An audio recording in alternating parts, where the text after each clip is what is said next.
When you hear about Bitcoin, there are certain elements to it that help drill in the point that it's something that could be revolutionary and has been in regards to blowing up the cryptocurrency market, but also rather hazardous to the environment.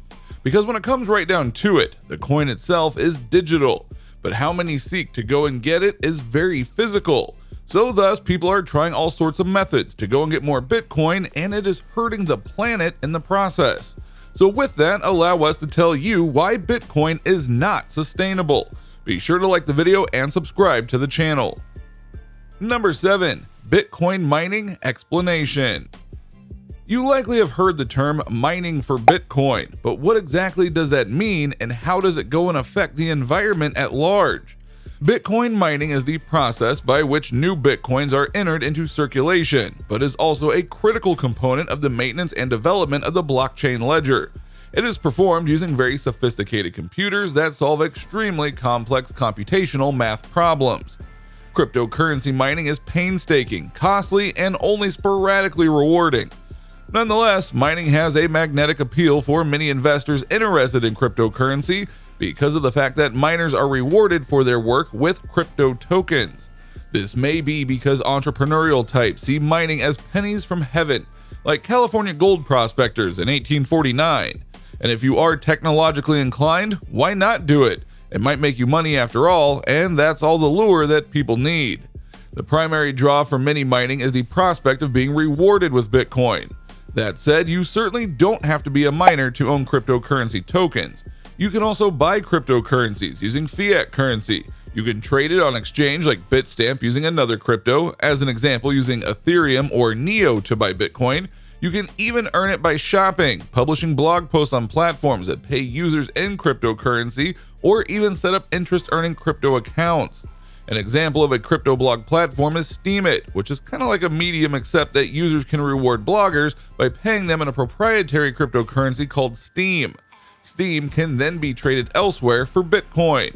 The Bitcoin reward that miners receive is an incentive that motivates people to assist in the primary purpose of mining, to legitimize and monitor Bitcoin transactions, ensuring their validity.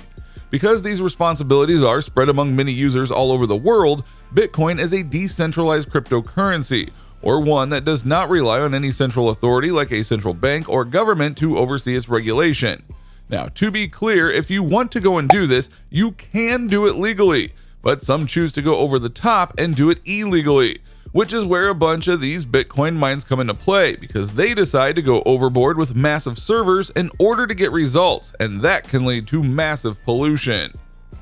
Number 5. Energy cost of mining. Currently, according to the Digiconomist Bitcoin Energy Consumption Index, the cryptocurrency's total carbon footprint is comparable to that of the entire country of Peru, and each individual transaction consumes the same amount of electricity that a single US home uses over the course of 39 days. Now that is only going to get worse, as Bitcoin is designed to require more and more computing power, and in turn use more electricity for mining over time. And because of this, people like Elon Musk have said that he and his companies will return to Bitcoin when it becomes more sustainable.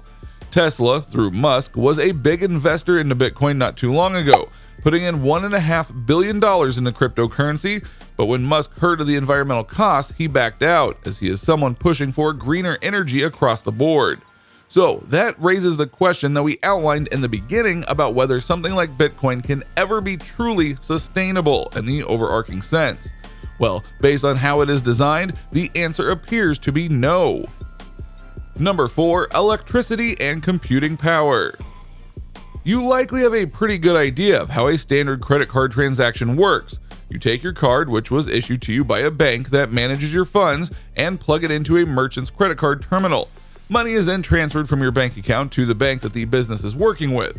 Everything is accounted for. Your bank has a record of you making the purchase at the store, and the store's bank has a record of you giving them money. Bitcoin and basically all cryptocurrencies don't work this way. Everything is done anonymously, and there are no institutions serving as the keepers of all this information. Instead, every transaction completed using Bitcoin is logged onto the blockchain, which is a distributed ledger that serves as a constantly updating account of all Bitcoin activity.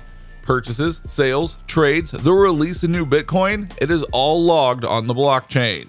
Unlike the banks that store these records in a centralized location, the blockchain is distributed across tens of thousands of computers. The theory is that by distributing transactions across many sources, all of those sources can independently verify everything. The problem is that confirming that a transaction is legitimate requires solving complex encryption, essentially a series of difficult to decipher codes. Because there is no central source doing this work, individuals must offer up processing power from their own computers in order to solve these equations. And when you have a lot of computers going and using up a lot of electricity, which primarily comes from coal and other fossil fuels to power up, you get a digital coin that produces a lot of physical pollution. Number 3, prophecy comes true. Hal Finney, the late computer scientist who was an early contributor to Bitcoin and received the first ever Bitcoin transaction, identified the fact that the cryptocurrency would require a lot of electricity very early on. In a tweet made just 2 weeks after Bitcoin launched, Finney wrote, "Thinking about how to reduce CO2 emissions from a widespread Bitcoin implementation." That was in 2009. 12 years later, we're seeing just how much that prophecy, if you will, came true, as many countries, especially China, are having to deal with massive server farms doing Bitcoin mining, and the literal cost that is doing on the planet. And if someone has been trying to fix this since 2009 and yet hasn't come up with a good solution, well, that kind of spells out the problem, don't you think? Number 2, naysayers and myths. Naturally, when it comes to popular things getting criticized for their real-world impacts, it tends to draw out people who will say and do anything to go and protect what they have. Some of Bitcoin's biggest backers insist that the energy consumption issue is basically solving itself, thanks to the adoption of renewable energy sources. Spend any time wading into crypto Twitter, and you'll find folks refuting the idea that Bitcoin is a burden on the planet, citing a stat that claims that 75% of Bitcoin mining is powered by renewable energy. Except it's not. Yes, about 3/4 of miners report using some renewable energy sources, but just 39% of the electricity powering the actual mining process comes from renewables, according to a study from the University of Cambridge. That means 61% is coming from natural gas, coal, and other dirty burning fossil fuels. That is a lot of things causing pollution, and because they're potentially making lots of money off of it, the way they're doing it now versus using clean energy, which is why big business is trying to slow down the rise of green energy, they have no inclination to stop unless forced. Number 1, can this be solved? That is a question that many would love the answer to, but sadly there is not one as of yet. Yes, in theory, if done properly, a clean energy Bitcoin or cryptocurrency can happen. It would just take time, effort, and resources to go and get done. The problem is whether that actually happens or not is up for debate. Given the volatility in the cryptocurrency market as it stands, and the clampdown on mining by governments like China, the UK, and more, it's more than likely that this whole market will be shut down before this ever happens. If it can be done, and if it can be sustainable, well, that would be a game changer. The problem is that a lot of people are fine with how the game is being played right now, and that's why we're in this mess to begin with.